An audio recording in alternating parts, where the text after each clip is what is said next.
Okay, now that we are completed with the trek, we're back in Tbilisi. I want to do a video that kind of goes over everything you need to know about this trek, all the practical information, the details. Basically, I wrote a list of all the questions I had before we did this trek, and I'm just gonna go through it because I'm sure other people have these same questions. So one of my first questions was, when's the best time to hike and how long does it take? So the best months to hike Mestia to Ushguli is July and August. Now you can go in June, but you might want to check the trail conditions because it might still be wet from the runoff from the winter, the mountain snow.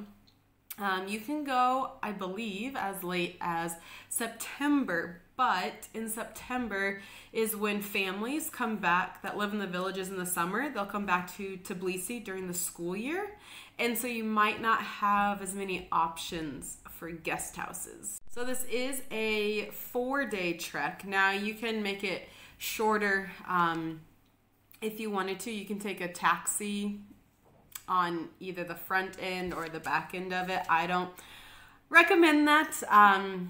Some people have completed it in like 3 days. I would not recommend that. I think the 4 days, how it's already laid out, is the best for this trek. This is everything you will need to pack or bring with you during this trek. Hiking pants, base layer, rain pants, tank top, base layer long sleeve, fleece, rain jacket, 2 pairs of socks, one that is cold weather, something you might wear snowboarding, hiking in the cold. They should be wool or similar fabric than just regular hiking socks, 2 sports bras, 3 underwear, a hat, a beanie, and then for the other items, you want a first aid kit. Mine is rated 3 people for 2 days, a survival or emergency blanket, sunscreen, deodorant, toothpaste, toothbrush, body wash. You could also just do a bar of soap. We did body wash. 1, it smells better, and 2, we weren't sure of the laundry on the trail, so for us it's easier to hand wash with body wash instead of soap. Some wet wipes, 2 liter of water, some cards or other entertainment once you get to the tea house in the afternoon or evening, a pair of sandals, hiking shoes, trekking poles, headlamp, cell phone charger, adapter, and then headphones as well as your cell phone. So this is everything that you should put in your bag to do this trek. So day 1, I was using my trekking poles, and you're like, I got this. I don't need trekking poles. That's true. We're on day 3. You have trekking poles. Yeah. What are your thoughts? Bust them out doing game. Brought them out doing game. Day 2, day 3. 2. You started day 2 with them. I started day 2 with hiking poles, but however, I'm commenting now on day 3. Day 3. Yeah. I mean, you definitely make it this far up the mountain, but you definitely need hiking poles. It's a game changer. I will go as far as you stupid if you don't have hiking poles. Like, you may be an ultra marathon runner or somewhat like that. In that, anyhow, you need some hiking poles, and I'm happy I've got some hiking poles. My gosh. Now let's talk transportation. So there's a couple different ways to get to Mestia from Tbilisi. So one is you can fly there on an airline called Vanilla Sky. Now they only have they have a limited schedule, so they fly from Tbilisi to Mestia only a couple times a week. They typically only release their flight schedule about a month in advance, and also the tickets a month in advance. So I recommend, and also they sell out pretty quickly. So I recommend you like/follow their Facebook page so that you are the first to know when they release their flight schedule. And then you can be one of those first people to book the flight. So it is 90 gel one way, which is about a little under $30. The flight's like 45 minutes or something. Beware that because they are flying into the mountains, this flight gets canceled kind of frequently, but if it goes through, you're there in only 45 minutes, which is awesome. So we actually had booked this flight in the beginning stages. Unfortunately, my soccer schedule got changed, so we had to delay our trek. So we canceled the flight, and you can get a full refund from them if you cancel at least 72 hours in advance. And I got my refund back on my credit card really quickly. I mean, like within a week, which was fantastic. So another option, if you can't fly, is to hire a private driver from Tbilisi to Mestia. I use gotrip.ge. I've used them for a lot of our trips here around Georgia. It is a little bit more pricey. For an English-speaking driver, it is 600 gel, which is like $200, which is ridiculous. But if you have that kind of budget, it's a great option. If you haven't even done a road trip across Georgia, it's also a great option because you can stop along the way and see these other towns or villages. You can go at your own pace, which is nice. But for us, that was a bit out of our budget. Another option is to go by, now I'm going to slaughter this word because even after living here a year and a half, I still don't know how to properly pronounce this word, but I believe it is pronounced marshutkas. It's the shared vans around town, right? They're usually yellow. Now some of them are white or blue, but most of them are yellow. So you can take that out there. I don't know the price on that because I don't take them, but I do know they're cheap, they're affordable. So I do know from like Tbilisi to Kazbegi, which is a 3-hour drive, it's only 10 gel, which is like $3.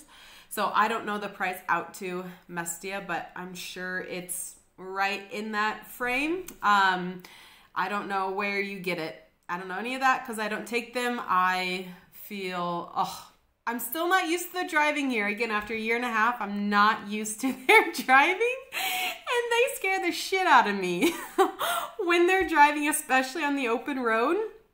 So I don't take those, but it is an option for you. And then the last one is a combination of a train to a taxi. So you can do the train from Tbilisi to Zugdidi. It is a 6-hour train ride. Before Corona, they had a night train option, which was perfect. So you go through the night, you get there at like 8 in the morning or something to Zugdidi. But since the pandemic, they have eliminated that night train. So the only option right now, it's just offered once a day. It leaves at 8 in the morning from Tbilisi. It gets into Zugdidi right around 2. And then, so that is 16 gel, which is like $5. Then once you're in Zugdidi, you can either take the marshrutka, right, the shared van. There's also some like buses, they call them. Don't envision this like, it's not like a Greyhound bus at all, but you can take the bus. I don't know the price, but I do know when we got off the train in Zugdidi, there are guys there saying, Mestia bus this way. So you can easily find that. What we did is, so we took the train to Zugdidi and then we hired a taxi. We just got on Maxim. So Bolt does not work in Zugdidi. There's no Bolt drivers there. Maxim is it's like Uber or Bolt, but it's more for the locals. So like when we lived in Kutaisi, I had better luck getting Maxims than Bolts there as well. So I would say the quality of a vehicle on Maxim is not as high as Bolt, but it's definitely cheaper. And in some of the smaller towns around Georgia, that's the only option there. So we just ordered one from the train station in Zugdidi to Mestia, and the price for that was 100 gel, which is right around $30. A big question I had was, what's the trail like, or the terrain, and is it well marked? So yes, it is very well marked by signs as well as painted markings, which you can see here. It tells you this town name, how many kilometers, and approximately how long it'll take you to walk there. Like, that's way better. The Georgian trail system is actually phenomenal. We see signs like this when we do our hikes outside of Tbilisi and in Borjomi and stuff. I didn't expect to see this way out here though. Trail markers. We're on the right path. And the trail or the terrain varies. Sometimes you're walking in wide open spaces and the trail is rocky, as wide as a road. Other times it's super narrow, it's dirt, sometimes it's overgrown. You can see all the different types of the trail or terrain right here.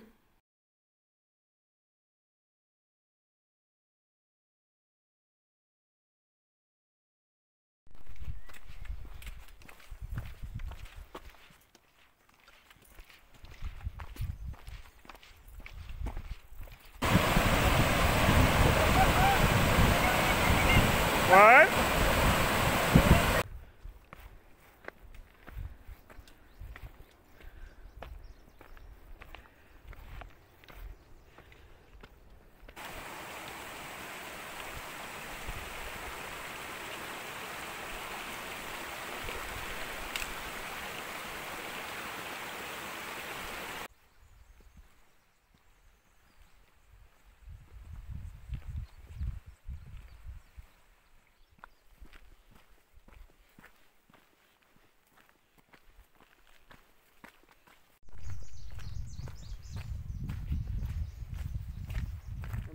There.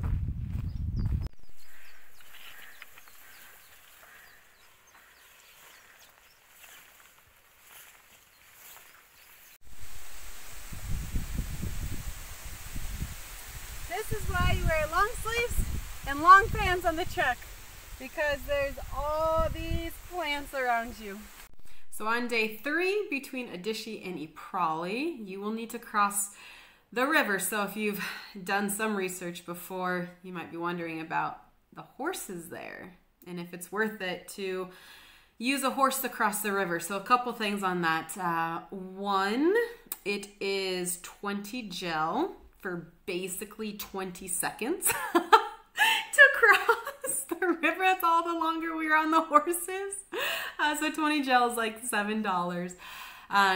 But I would say it's worth it because, one, at least the time that we went, the water, the river was, it was going pretty fast, the current, and I did not want to get swept away in that. 2, I'm not familiar with that river, so I don't know where to step, where is it the best place to cross, what's in the water, right? So for us, it was worth it to just pay the $7, 20 gel, to take the horse across the river.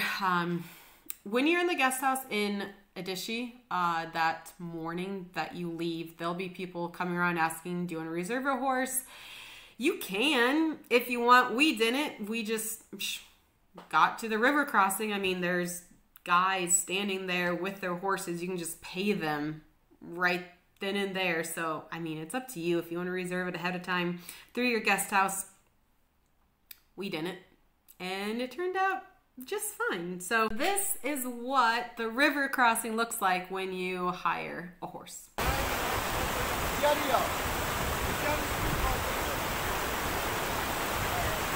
Looks like she... So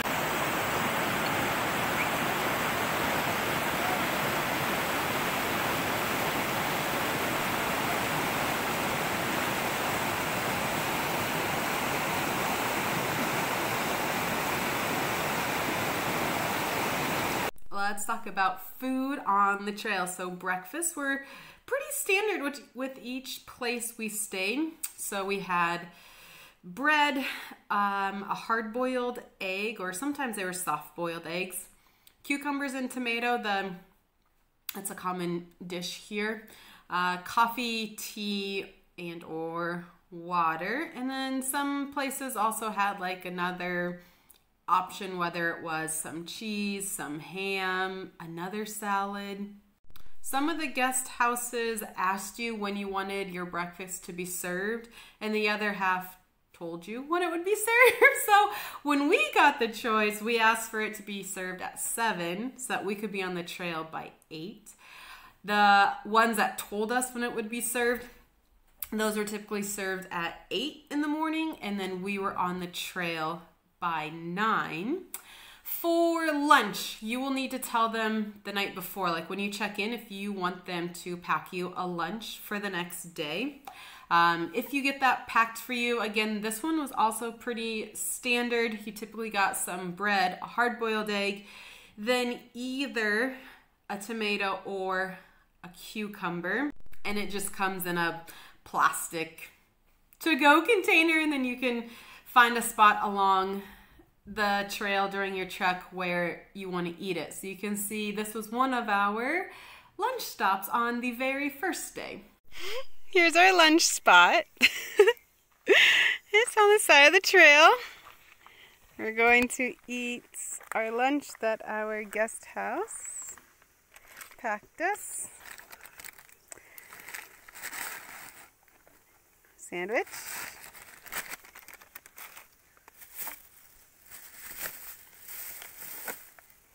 We brought the banana. Cucumber, hard-boiled egg, and tomato.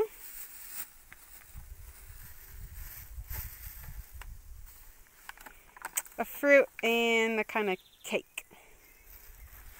And we brought our water with this view.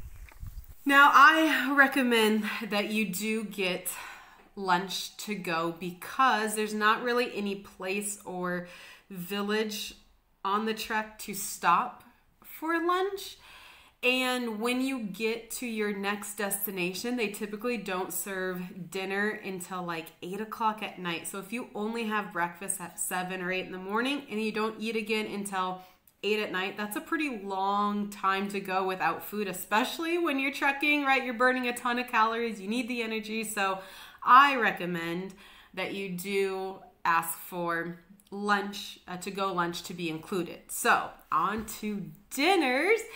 Dinners varied greatly with each place we stayed. Now, it was all Georgian food, of course, but what we were served was very different each time. But here is a look at what our dinner was the very first night that we stayed. This was in Zhabeshi at Victor Guest House. Look at what they made us. Oh my God. No! They're trying to get us cha-cha! Look at this, look at this. Look at what they... Soup, rice, chicken, pasta, bread. Oh my gosh. Salad. This is all included in our rate. Oh my gosh, oh my god. Oh my god. I actually saw this question come up in one of the Facebook pages. Their question was, are there any small grocers or markets along the way? So not really. Basically, the food you're gonna get on this trek is whatever the guest house makes for you. In Adishi, there was a small little market, but they really just sold beer and some snacks, like nothing substantial at all. In Zhabeshi, I didn't see any other grocers or markets. In Iprali, they had, again, a tiny little store at our guest house where, again, you could get wine, beer, cha-cha, and then snacks. They had Oreos, chips, that kind of stuff, but again, nothing substantial at all. So we brought some trail trail bars. We brought some granola bars with us to tide us over, like if the lunch wasn't enough food for us or if we just kind of got hungry before dinner was served. So we brought those from Tbilisi. We just did one per day. And then we also actually brought our own trail mix. So we just made it ourselves and then put it in Ziploc bags and brought it with us. Let's talk about the water situation. So there are plenty of rivers, streams, etc. along the way that you could get water from, but you'll need to have a filter. Now, when I was in Tbilisi, I couldn't find any water filtration system here. I went to Extreme Sports. I went to, there's an outdoor store in Galleria, same with in, what's that called? Tbilisi Mall. I went to East Point, like I could not find a water filtration system. So because of that, I made sure we brought 2-liter bottles since there's not really, again, any villages between the 4 major ones that you stay in. And I didn't want to be without water on the trail. And I definitely didn't want to drink the water from the river or streams without it being filtered because that is an agricultural land. And so you have cattle, etc. there, and that runs off into the water. So I didn't want to take my chances with that. So we just did 2-liter bottles and had them filled them up before we left from our guest house each day. Now on to accommodation. So one of the questions I had was, are there other places to stay besides the big 4? I'm going to call them that. So the big 4, right, are Zhabeshi, Adishi, Iprali. Again, I'm probably saying all of these wrong, but you get the picture. And Ushguli. So are there any other villages to stay in besides those? Because my only other tea house, guest house trek experience was in Nepal, where there's guest houses or little villages like every hour or 2 hours you can stay in. So here, those 4 that I just named off are where most people stay. The first night, there is an alternative route where you don't stay in or go through Zhabeshi. So that's one option. I don't know the name of the village. I don't know anything about it because I didn't take that route. Then, so for day 2, everybody stays in Adishi. There are no other options, unless of course you're camping. For day 3, there is one, besides Iprali, there is one village right before it. Not right before it, like, I think it was like an hour walking time before Iprali, that this tiny little village just has one family that lives there and you can stay. Now, if it was just me trekking, I 100% would have done that because I like to do, very local things off the beaten path. But my boyfriend was with me. This was his first time trekking. And so I kind of wanted, for him, it was a compromise. For him, I wanted him to be in a place where there was other trekkers, other people, more guest house options to choose from. There's also a couple, there's like two other options after Iprali that were also within an hour walk that you could stay in as well. And then the last one is Ushguli. So the quality of guest houses or accommodation along the trail kind of varied. I feel like in Zhabeshi was hands down the best guest house we stayed in. 1, it was brand new. 2, I felt it was pretty luxurious. Like, I did not expect it to be that nice, knowing what other tea house treks are like. But Victor Guest House, you have to stay there. It is amazing. Tell them Laura sent you. They'll know me. So this is what Victor Guest House looked like. It's new. It was just built in March. You got a little sitting area here.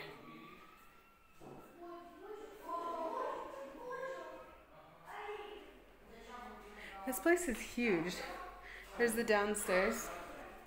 which is where we will eat breakfast and dinner. That's one of the guest rooms. There's also an upstairs. Oh wow, this is someone's room. Wow. Yeah? Is it nice? Wow, this will be really cool. So it's not even done yet. Oh my gosh. Oh, this is nice. Oh my gosh, this will be really nice when it's fully complete. Look at the view we have. Yep. We got a room with a private bathroom. There are some that if you want a balcony, then you'll have a shared bathroom. But the balcony just looks off the front where I just started, so that to me wasn't worth it. But we did get the private bath. So you got 2 beds in here with a heater. You got a window, which actually has the mesh on it to keep the bugs out. We like never ever see this. But again, look at this view. Let me get here through the glass. What?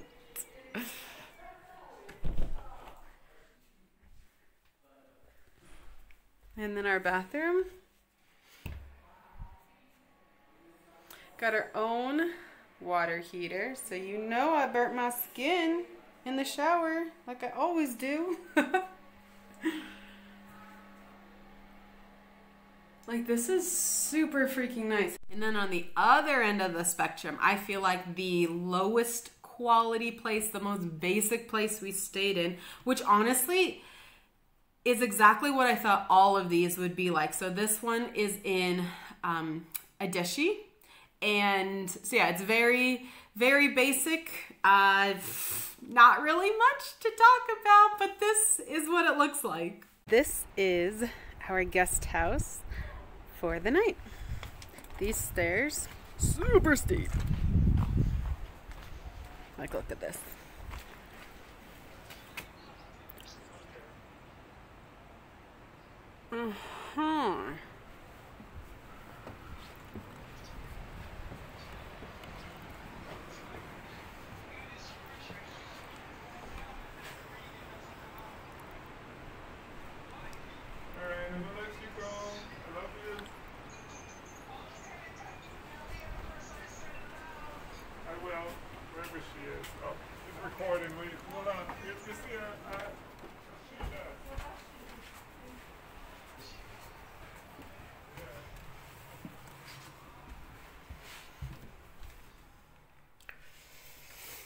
And this is our room. It's got one double bed and then a single.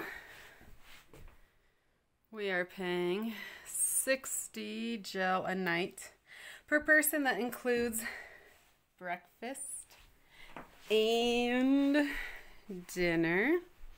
These do open out to that front part I just walked by, but some other guests were smoking and I don't want that in our room, so I just shut them. And then I'll show you the shared balcony.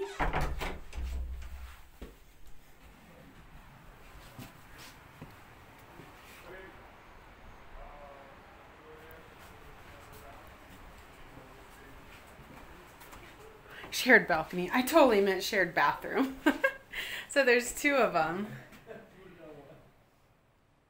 Shower.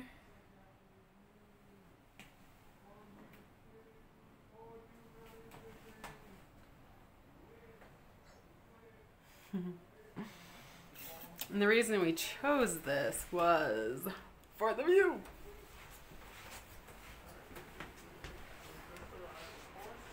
We got a beer and water going. Alright. This is a little chill area right here. Now, the price of accommodation, these are going to include the actual accommodation, and then dinner and breakfast. So before the pandemic, it was a flat, any place you stayed, it was 50 gel a night per person. And that's also, this is charged, like I said, per person. Doesn't matter if you are a couple, it doesn't matter if you're in a group, it doesn't matter if you are in a room by yourself or if they put you in a room with other people. It is per person no matter what. So it's 50 gel a night, which is like $15 or so USD per person. Now some of the places, let's see, in Iprali we were charged 70 gel, and that was all the places we looked at in Iprali. Granted, there's like 5 guest houses there because it's, you know, these are small villages, but there they kind of, everybody raised their price to 70 gel a night. And honestly, I think that's kind of what you should expect going forward. Because of the pandemic, they lost out on an entire trekking season, and I'm guessing everyone soon will be raising their prices so that across this whole trek everyone's charged 70 gel a night, which is essentially $21 per person. The very first place, we stayed, they tried to charge us 70, and we were able to negotiate down to 50. But again, I wouldn't expect that moving forward. When you watch this, maybe next year in 2022, when you do this trek, I would be prepared for it to be 70 gel per person. Before the pandemic, before 2021, if you were hiking during busy season, which is July and August, you needed to make reservations at these guest houses ahead of time. Some of them were on booking.com. Otherwise, you could ask wherever you stayed that night, you could ask them to call the next village ahead and book you in a place as well. But because we did this trek in 2021, still in the height of the pandemic, we did not reserve ahead of time, and there were plenty of spaces. So you'll just kind of have to make that judgment call yourself when you do get out here. Now, you don't have to stay in guest houses along the way. There were people that we saw that were camping, and there are plenty of spots to camp, and oh my gosh, the views you would have would be incredible to wake up to. So camping it's free. You can do it, you know, anywhere along the trail. We saw people on, you know, parts of the trail. The other ones were kind of down by the river. So lots of different options of where you could where you could camp. But there are, again, so your 2 options would be to stay in guest houses, which means you would carry less on your back. As you saw from the packing list, we don't have any camping gear whatsoever.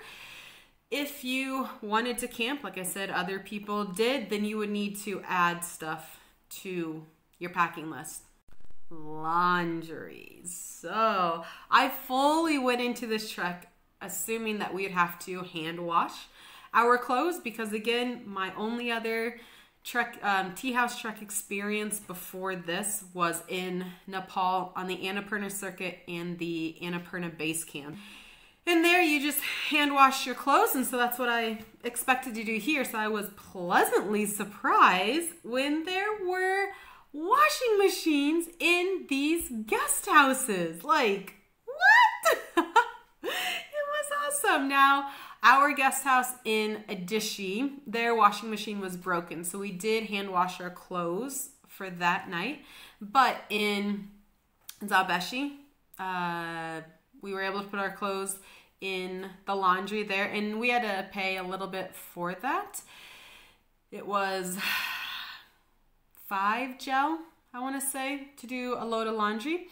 And then in Iprali, we didn't have to pay, it was just already included. But there's it was the biggest guest house in that town, so a lot of people were there, so we did have to wait our turn to do laundry. But yeah, that was I was so surprised by that. So for your laundry to dry, right, you just hang it up at night so that hopefully It's dry in the morning. If it's not dry, this is what you do. You just hang it on your pack, and as you walk, it will dry out. This is what the villages look like.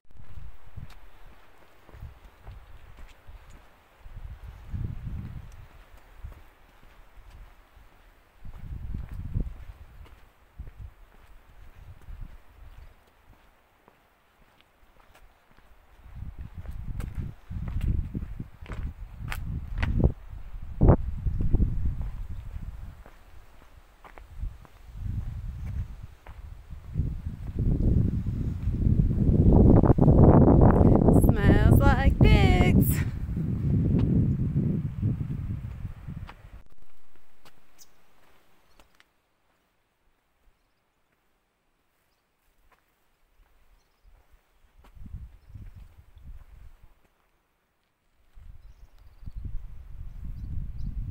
Wi-Fi and data. So we use MagT for our SIM card, and we had, I would say, like 50% coverage with that. In Zhabeshi, I was able to place not a video call, but a voice call through Facebook Messenger. In Adishi, there was no Wi-Fi, or sorry, no data service at all, so you had to be on their Wi-Fi. In Iprali, you could either be on their Wi-Fi or in like certain parts of the guest house, we were able to connect with our data. So again, I wouldn't plan on having Wi-Fi or data, but here and there, sparsely, you'll get some service. The difficulty level on this one, I would say, is medium. If you have never even hiked ever before, do not do this. That's just silly. If you have done some hiking, I would, and you're still a beginner, but you're going with someone a little more experienced, I would definitely recommend this. That's basically what my boyfriend Anthony and I were. I've done, again, tea house trek in Nepal. I've done a ton of different hiking. I've climbed 14ers in Colorado. We've done a ton of hiking here in Tbilisi. And then he has started to like hiking the last year. But this was his first tea house trek. And so because he was with me, someone more experienced, and yes, definitely it was suitable for him. Big question that's always asked. Is it safe to trek solo, especially as a female? So I would say if you have trekking experience, backpacking, overnight backpacking experience, even quite a bit of hiking experience, yes, I would say it's totally fine to do this alone. It is safe. You are going to meet other people along the trail. I think we saw each day about 20 people. Now, granted, this is still like in the middle of the pandemic. They had said before 2021, there was like 150 trekkers each day on the trail. I don't know how long it'll take to get back to that, but we definitely saw people each time on our trek. And yes, I would even say, as if I were solo doing this by myself, I 100% would feel safe as well. So there are a couple different options for once you get to Ushguli. We originally were going to stay in Ushguli, but we decided to, as soon as we got to Ushguli, well, we stopped, of course, to have a celebratory beer, except the bar had ran out of alcohol. They didn't have any beer. They were waiting on they had already called to Mestia to have someone from there bring it. So we decided just to go back to Mestia, stay in the guest house that we already love from the first couple days that we were in Mestia, and then we were going to be headed to Batumi, and so we were just kind of ready to get by the beach in our swimsuit in sun and warm weather. So we didn't stay in Ushguli, but you definitely can. So the ways to get back to Mestia from Ushguli: one, you can take a shared taxi, a shared van. The guys just kind of wait on the bridge with their vehicle, and once it's full, then they'll drive everyone back to Mestia. Again, because we were just ready to get back to Mestia, we ended up just hiring a private taxi. We just talked one of the guys into driving just Anthony and I back. So we had to pay basically the full price of one of those shared taxis to make it private. So we ended up paying $150 gel, which is a little less than $50. But again, we were ready to get back to Mestia. So if you are in one of the shared taxis, shared vans, I believe it's 30 gel a person. And again, they go when it's full, but don't quote me on that because I did not take that option. Now, the road, the road from Ushguli to Mestia. Some parts of it are super freaking sketchy, which is another option or another reason why we wanted to go in a private taxi, so we can kind of like not manipulate, but I guess control the driver and how he drives. Like we could tell him if we weren't feeling very safe to slow down or to stop if we needed a break. But this right here is what part of the road from Ushguli to Mestia looks like. I did a full video, which I will put above right here. But if you just want a little glimpse of it, this is what it looks like. We got this.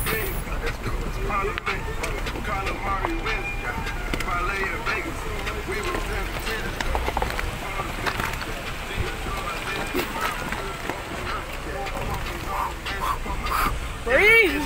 Breathe!